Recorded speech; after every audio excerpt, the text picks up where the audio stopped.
Mark Rogers TV and SEC Breakdown, doing what we do, breaking down personnel units across the SEC, taking our stop in Gainesville to talk Florida Gators at quarterback with David Waters, also, of course, of the SEC Breakdown. So, David, of course, let's start at that number one key position for the Gators that at the end of last season was in ruin with Treon Harris at the top spot, but started off extremely well with Will Grier basically doing what Jim McElwain had kind of envisioned even as a freshman. Yes, Will Grier stepped in, no experience, and into a very quarterback-friendly system with Jim McElwain. We've seen it before with Jim McElwain. You know, he doesn't need to have this prototypical quarterback to make his system work, and we saw that at Alabama.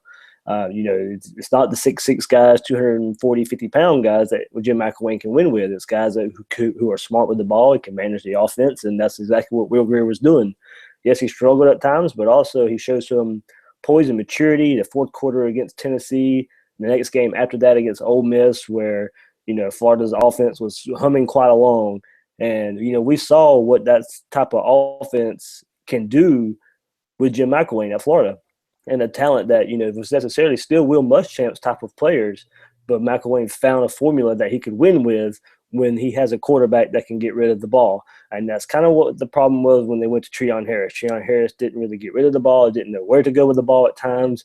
The middle of the field was void of anything with Treon Harris at quarterback. It only seemed like Antonio Callaway was the only guy who was able to still be an effective wide receiver with Treon Harris at quarterback. So I think what we're going to see, from here on out is, and especially talking about with these quarterbacks we're going to talk about going into the 2016 season, and Luke Del Rio, it is going to be the quarterback that can manage the game and get the ball out of his hands and play pretty smart. Jim McElwain proved he can win with it at the first 6 games of Florida, and then the last half, fell where it was only, a margin 3 straight losses with a combined margin of defeat of 97-24. That's not Jim McElwain's offense. We saw what Jim McElwain's offense is going to be and can be at Florida. Yeah, strangely enough, Harris probably played his best game against LSU, and that was early in him taking over the job and against one of the better defenses in the conference. Then he got worse from there. You mentioned Del Rio. He comes in from Oregon State and has some experience in the offense. Austin Appleby, the most experience at a big-time collegiate level, starting, turned the ball over quite a bit at Purdue. Kyle Trask in the mix, as well as Feliepe Franks.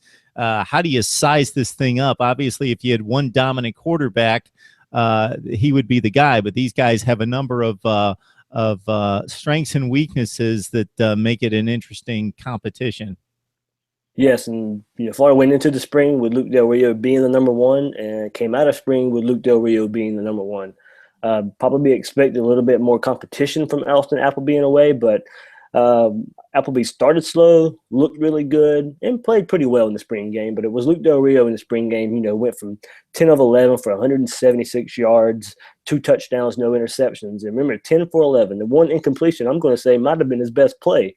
He noticed the blitz off the edge, got rid of the ball, something we didn't see last year, especially under Treon Harris, with quarterbacks taking many sacks. And, Florida, in a not good stat, led the SEC with most sacks given up, and part of that was quarterback play. So what Jim McElwain is going to look for is somebody like Luke Del Rio to manage the system, get the ball out of the hands. And I hate to harp, going back on the first 6 games under Will Grier. He's not there at Florida anymore. Yes, we know that, but we saw how much of a quarterback who can manage the game and get the ball out of his hands can also help the offensive line and not give up as many sacks. So, that's going to be, I think, project number one for Jim McElwain and Luke Del Rio, is to get the ball out of the hands. And that's what we saw. Jim McElwain's system is friendly enough where the receivers get open. And Luke Del Rio is not going to be the type of quarterback to throw it 50, 60 yards in the air and let players make plays down the field. It's going to be the 15, 20, 25-yard routes that the receivers are open and then can hopefully make a play after the catch. We saw that in the spring game a good bit when he would, complete passes to the tight ends and wide receivers, like I said, 15, 20, 25 yards downfield, and let them make plays after the catch.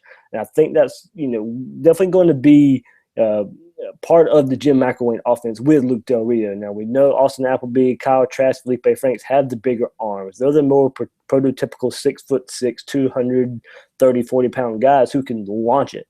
But, and getting this offense turned around and getting what we know this Florida offense can be with a good, quarterback who can at least get rid of the ball, that's what Jim McElwain is going to be looking for to help this offense get back on track. Every coach wants one quarterback to be one leader of the football team, especially the offense. Based, though, on Jim McElwain's track record and also based on what he has said, any idea of whether he is definitely going to name a starter sometime before the season, or if he would be somewhat comfortable, not totally, but somewhat comfortable going in with maybe a quarterback battle into game one? I don't think we'll see what we saw last year with the Will Greer, Treon Harris sharing time. Jim McElwain has said he would like to name a quarterback a number one in fall practice. I kind of do expect that early on in fall. He's kind of already said it without really coming out and saying it, that Luke Del Rio is the number one quarterback.